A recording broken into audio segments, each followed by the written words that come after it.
नमस्कार साथियों, स्वागत है भी आप सभी का हमारे इस प्लेटफॉर्म पर। जैसा कि आप सभी जानते हैं, जो यूपी के अंदर जीएनएम के एडमिशन के लिए एक इस बार एंट्रेंस टेस्ट होने जा रहा है। और इस बार सभी प्राइवेट और गवर्नमेंट कॉलेजों में तो होता ही है, इवन प्राइवेट कॉलेजों में भी एडमिशन के लिए इस बार सबको कंपलसरी आवश्यक रूप से यूपी जीएनएम एंट्रेंस टेस्ट 2025 देना पड़ेगा, जिसको कि आपका अटल बिहारी वाजपेयी मेडिकल यूनिवर्सिटी यूपी जो है आपका एबीवीएमयू जो है वो इस एंट्रेंस एग्जाम को कंडक्ट करवा रहा है। तो सर पहली बार ये एग्जाम हो रहा है, तो और इसका सिलेबस क्या है और सर एग्जाम पैटर्न क्या है और सर हम किस तरीके से तैयारी करें कि जिससे हमारा जो सिलेक्शन है या हमारा जो अच्छे से अच्छा हमारा रैंक बने, जिससे हमें मैक्सिमम चांस मिले कि गवर्नमेंट कॉलेज मिले या फिर हमें जो है प्राइवेट कॉलेज में अगर कोई मिले तो अच्छा नामी गिरामी जो कॉलेज हो वो हमें अलॉट हो। तो सबसे पहले तैयारी करने से पहले आपको आपका सिलेबस और एग्जाम पैटर्न पता होना चाहिए, क्योंकि वहां पर जो नोटिफिकेशन है उस नोटिफिकेशन में आपको डिटेल सिलेबस नहीं दिया है। नोटिफिकेशन में इतना ही दिया है, 3 सब्जेक्ट दिए, साइंस, जीके और आपका इंग्लिश। अब मैं आपको यहां पर जो साइंस है उसका मैं आपको डिटेल सिलेबस बताने वाला हूं और पूरा टॉपिक वाइज, है ना, कहां से।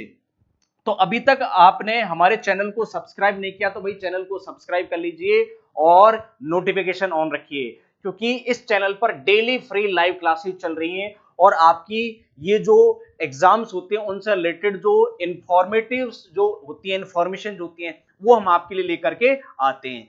देखो आपका जो पेपर होगा सर, आपको पता है सर आपका जो पेपर होगा वो कितने नंबर का है, कैसे क्या है। तो अगर मैं यहां पर बात करूं सर, आपका जो पेपर है सर उसमें उस पेपर में आपके 3 सेक्शन है या 3 सब्जेक्ट हैं। नंबर 1 पर है सर आपका है सर साइंस, है ना, साइंस है। और साइंस कौन से स्टैंडर्ड का है सर, 10th क्लास वाला साइंस है। कितने नंबर का है सर, ये 50 नंबर का है। पिछली बार ये 60 नंबर का था, है ना, इस बार चेंज हो गया है। दूसरा है सर आपका इसमें जनरल नॉलेज, शॉर्ट में हम इसे बोलते हैं जीके। ये जीके है, पिछली बार सर ये 20 नंबर का था, 12th स्टैंडर्ड्स का है। इस बार कितने नंबर का है सर, ये 30 नंबर का है। और तीसरे नंबर पर आपका है सर इंग्लिश। इंग्लिश ये भी 12th स्टैंडर्ड्स का होगा।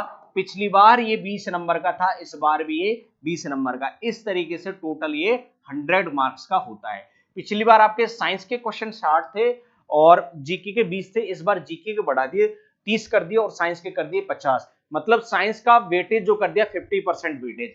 इसमें जो साइंस के क्वेश्चन आएंगे आपके वो केवल जो आपकी जो यूपी बोर्ड की या यूपी बोर्ड की जो बुक्स है साइंस की 10th क्लास की, है ना, यूपी बोर्ड की जो बुक्स है 10th वाली उससे आएंगे, या फिर आपका जो एनसीईआरटी जो ओल्ड एनसीईआरटी है ना, ओल्ड अभी नहीं 2024-25 वाले सेशन वाली नहीं, आपकी 23-24 वाली या 22-23 वाली ओल्ड एनसीईआरटी में जो सिलेबस दे रखा है, जो टॉपिक दे रखे हैं 10th क्लास के अंदर, वो आपसे पूछे जाएंगे। ठीक है।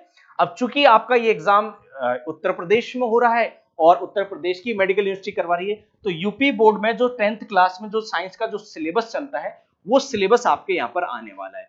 जैसे आपका सबसे फर्स्ट यूनिट होने वाली है सर आपकी यहाँ पर, वो होने वाली है सर आपका केमिकल सब्सटेंस, रासायनिक पदार्थ, है ना, प्रकृति और व्यवहार। तो फर्स्ट यूनिट ये है आपकी, टोटल 5 यूनिट है ना, 5 यूनिट में से आपके ये पूछे जाएंगे। अब इसमें से आएगा सर आपकी केमिकल रिएक्शंस आएंगे, आपके रासायनिक अभिक्रियाएं आएंगी, है ना। अब रासायनिक अभिक्रियाओं में क्या आएंगे सर, आपको रासायनिक समीकरण बनाने के नियम, रासायनिक समीकरणों को संतुलित करने के नियम, कैसे आप समीकरण संतुलित करोगे, केमिकल इक्वेशन जो होगा, रासायनिक समीकरण बनाना, पहचानना, है ना, संतुलित करना, संतुलित रासायनिक समीकरण का तात्पर्य क्या है यहाँ पर, ये आपसे पूछा जाएगा सर। संतुलित रासायनिक अभिक्रियाओं के प्रकार, जैसे आपको जो अलग अलग जो रासायनिक अभिक्रियाएं हैं, केमिकल रिएक्शंस हैं, जैसे संयोजन अभिक्रिया, अपघटन अभिक्रिया, विस्थापन अभिक्रिया, द्विविस्थापन अभिक्रिया, है ना, अवक्षेपण अभिक्रिया, ये जो है उदासीनीकरण, न्यूट्रलाइजेशन, है ना, ये जो होता है, और उपचयन और अपचयन जिनको हम रेडॉक्स अभिक्रिया बोलते हैं, जल अपघटन अभिक्रिया होती हैं। तो ये आपसे पूछा जाएगा आपके सिलेबस में, रासायनिक में ये है। दूसरा क्या है सर आपके, दूसरा है सर आपका केमिस्ट्री से ही दूसरा आपका सर एसिड बेस साल्ट, अम्ल क्षार और लवण, एसिड बेस और salt, acid base and salt, acid base and salt है ये आपके सिलेबस में है सर। और इसमें आपका पूछा जाएगा sir H plus ion, OH minus ion के बारे में पूछा जाएगा। इनको हाइड्रोजन आयन बोलते हैं, इनको क्या बोलते हैं, हाइड्रोक्सिल आयन बोलते हैं। इनके बारे में पूछा जाएगा। अम्ल, क्षार और लवण की जो परिभाषाएं होती है, अम्ल किसको बोलते हो, क्षार किसको बोलते हो, लवण किसको बोलते हो, वो डेफिनेशन आपके यहाँ पर आएगी। अम्ल, क्षार, लवण के गुणों के बारे में पूछा जाएगा। इनके एग्जाम्पल पूछ लेगा, बताओ अम्ल के उदाहरण बताओ कि सर पालक में कौन सा अम्ल पाया जाता है, सिरके में कौन सा अम्ल होता है, लाल चींटी के डंक में कौन सा अम्ल होता है। क्षार का एग्जाम्पल बताओ सर, क्षार जैसे सर आपका जो क्षार होता है ना एल्कलाइन, तो सर कास्टिक सोडा जो होता है उसका रासायनिक नाम क्या है, उसका रासायनिक फॉर्मूला क्या है, ऐसे ना। बेकिंग पाउडर का रासायनिक नाम क्या होता है, उसका केमिकल फॉर्मूला क्या होता है, ऐसे क्वेश्चंस पूछेंगे। अम्ल, क्षार, लवण के उदाहरण पूछ लेंगे आपसे। पीएच स्केल्स के बारे में पूछा जाएगा सर, पीएच स्केल का कॉन्सेप्ट क्या है ना। और इसमें जो पीएच स्केल्स जो होते हैं, अलग अलग पदार्थों का पीएच लेवल कितना होता है। सोडियम हाइड्रोक्साइड, ब्लीचिंग पाउडर, विरंजक चूर्ण, बेकिंग सोडा, खाने का सोडा बोलते हैं, धोवन soda, washing powder, plaster of Paris, POP के निर्माण की विधि और इनका उपयोग हम कैसे करते हैं, ये आपसे पूछा जाएगा। तो ये आपका एनसीईआरटी में है और आपके स्टेट बोर्ड की बुक्स में है। इसके बाद में सर आपका केमिस्ट्री से ही आता है सर आपका मेटल और नॉन मेटल, धातु और अधातु आपसे पूछा जाएगा, मेटल और नॉन मेटल पूछा जाएगा। तो देखो धातु और अधातु में सर इनके गुण पूछे जाएंगे और ज्यादातर इनके आएंगे सर आपके भौतिक गुण, भौतिक गुण और रासायनिक गुण, भौतिक एंड रासायनिक गुण। भौतिक गुणों में आएंगे जैसे आपके वो प्रत्यास्थता आएगा, तन्यता आएगा, भंगुरता आएगा, है ना, आघात वर्धनीयता आएगी, है ना, डक्टिलिटी, ये ऐसे पूछेंगे आपसे। ये दृढ़ता आएगा, है ना, हार्डनेस आएगी, कठोरता आएगी। तो ये आपके हो गए भौतिक गुण और रासायनिक गुण। तो धातु और अधातु के, मेटल और नॉन मेटल के फिजिकल और केमिकल प्रॉपर्टीज आपसे पूछेगा। उसके बाद में आपके जो धातु और अधातु से क्या बनते हैं, आपके यौगिक बनते हैं, आयनिक यौगिक बनते हैं, उनके हाइड्रोक्साइड बनते हैं, उनके ऑक्साइड बनते हैं। तो वो कैसे बनेंगे, उनका निर्माण क्या होगा, उनके गुण क्या होंगे, उनकी जो सक्रियता श्रेणी होती है ये हमें पढ़नी है। धातु कर, मेटलर्जी की आधारभूत विधियां कि सर आप धातु कैसे प्राप्त करते हैं। जंग के बारे में पूछेगा, कोरोजन, संक्षारण के बारे में, और सर आप जंग से कैसे बच सकते हैं, कोरोजन से कैसे निवारण कर सकते हैं। तो 3 चैप्टर आपके हैं सर ये केमिस्ट्री के। एक चौथा चैप्टर और है आपका केमिस्ट्री से ही है सर, कार्बनिक यौगिक, ऑर्गेनिक कंपाउंड्स हैं आपके। कार्बनिक यौगिकों के बीच में सहसंयोजक बंध हो गया आपके, है ना, ये आपसे पूछेंगे। उनकी समजात विसमजात श्रेणी होगी, ये पूछा जाएगा। Ketone, alcohol, halogens, aldehyde, alkene, alkyne, है ना, इनके नामकरण की पद्धति, संतृप्त और असंतृप्त हाइड्रोकार्बन, ऑक्सीकरण, दहन, प्रतिस्थापन अभिक्रिया, एथेनॉल, एथेनोइक अम्ल, अपमार्जक और साबुन, इनके बारे में आपसे पूछा जाएगा। इसके बाद में हम बात करें सर, ये तो गए केमिस्ट्री के 4 चैप्टर आपके केमिस्ट्री से। अब बात आ जाता है सर बायोलॉजी से, है ना, बायोलॉजी से, बायोलॉजी से। तो सर बायोलॉजी से एक आपका ये होगा सर जैव प्रक्रम, जैव जगत है ना बायोलॉजी, उसमें जैव प्रक्रम, बायो प्रोसेस है ना, जैव प्रक्रम जीव जगत है, उसमें आपके आएंगे सर सजीव और पौधे आएंगे, सजीव जंतु आएंगे, जंतुओं में पोषण होगा, जंतुओं में श्वसन होगा, ठीक है, मतलब पादप और जंतुओं में पोषण, श्वसन, परिवहन। इसमें मतलब आप पढ़ोगे सर वो न्यूट्रिशन वाले चैप्टर पढ़ोगे आप, वो जो कार्बोहाइड्रेट, प्रोटीन, वसा, विटामिन, इसमें आप श्वसन पढ़ोगे, रेस्पिरेशन, इसमें परिवहन पढ़ोगे, ब्लड सर्कुलेशन सिस्टम, हार्ट के बारे में, ब्लड ग्रुप के बारे में पढ़ोगे, इसमें उत्सर्जन, किडनी के बारे में पढ़ोगे। तो ये आपके आएगा बायोलॉजी से, एक चैप्टर आपका ये हो गया। उसके बाद में सर आपका दूसरा है सर जंतुओं और पौधों में नियंत्रण और समन्वय, कंट्रोल और कोऑर्डिनेशन। तो ज्यादातर इसमें आप पढ़ोगे सर वो तंत्रिका तंत्र के बारे में, नर्वस सिस्टम के बारे में पढ़ोगे ना। तो पौधों में दिशिक गति कैसी होती है, पादप हार्मोन्स का परिचय पढ़ा जाएगा, जंतुओं में नियंत्रण समन्वय कैसे होता है, तंत्रिका तंत्र के बारे में पढ़ोगे, ऐच्छिक अनैच्छिक पेशियां पढ़ोगे, रिफ्लेक्स रिएक्शन प्रतिवर्ती क्रियाएं पढ़ोगे, केमिकल कोऑर्डिनेशन, है ना, जंतुओं में हार्मोन्स हैं, इनके बारे में आप पढ़ोगे। इसके बाद में सर बायोलॉजी से ही एक अगला चैप्टर है सर आपका प्रजनन, है ना, रिप्रोडक्शन। तो जंतु और पौधों में प्रजनन कैसे होता है, लैंगिक और अलैंगिक प्रजनन, है ना, स्वास्थ्य है, इसकी आवश्यकता क्या है, परिवार नियोजन की विधियां कौन कौन सी है, सुरक्षित यौन संबंध, एचआईवी एड्स, प्रसूति और जनन स्वास्थ्य के बारे में इसमें पढ़ा जाएगा।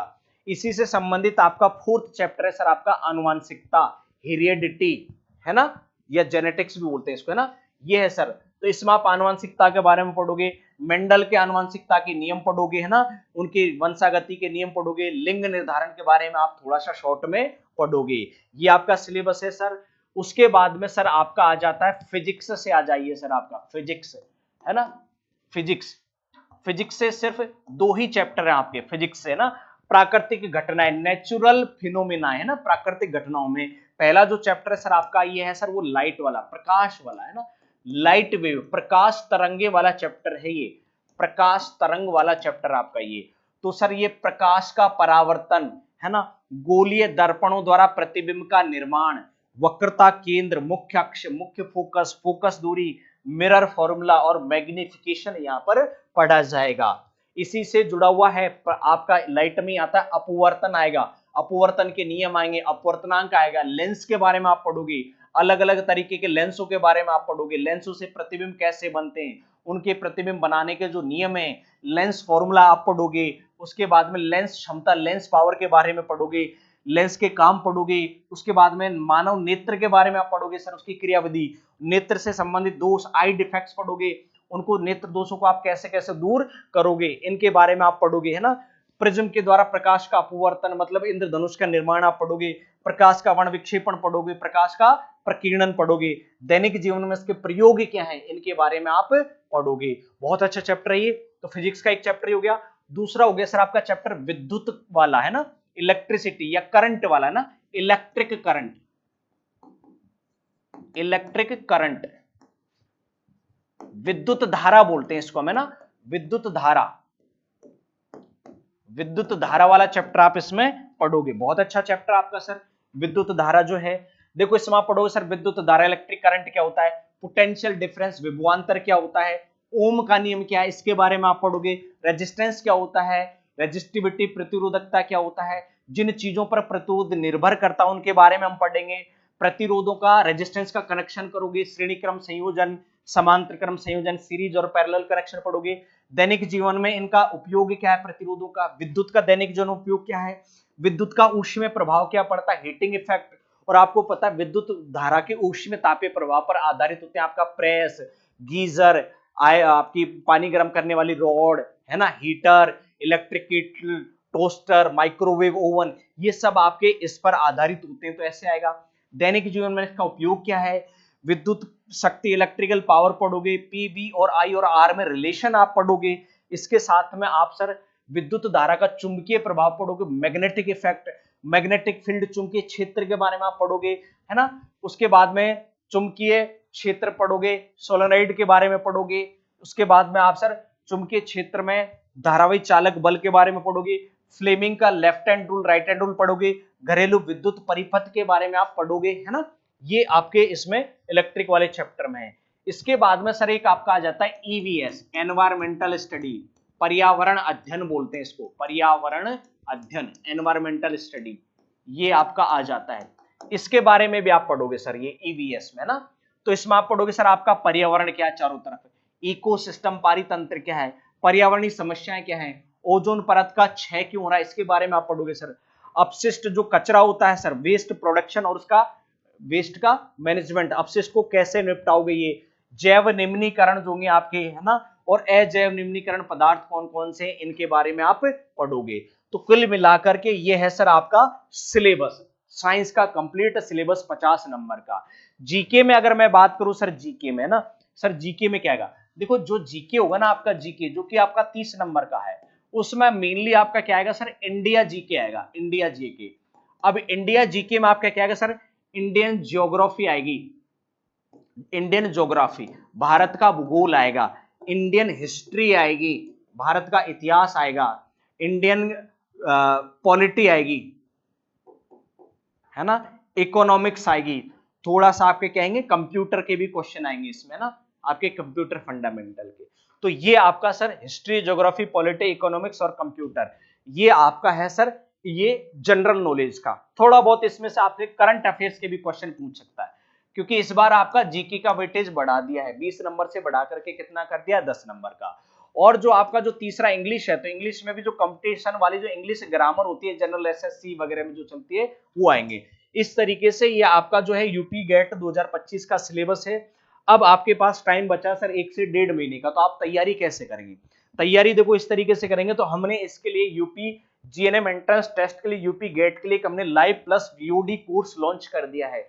डेली आपकी यहाँ पर ऐप पर लाइव क्लासेस चलेंगी, है ना, बहुत अच्छे तरीके से लाइव क्लासेस चलेंगी, और लाइव प्लस वीओडी रहेगा। आपको बाद में भी उस लाइव क्लास के बाद में आप उसे अनलिमिटेड टाइम देख सकते हैं, कितनी ही बार उसको देखने की सुविधा रहेगी।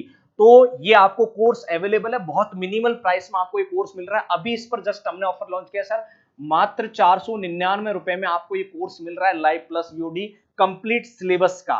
डेली आपकी 4 से 5 घंटे की लाइव क्लास चलेगी, तो उसके लिए आपको ये कोर्स ज्वाइन कर लेना है।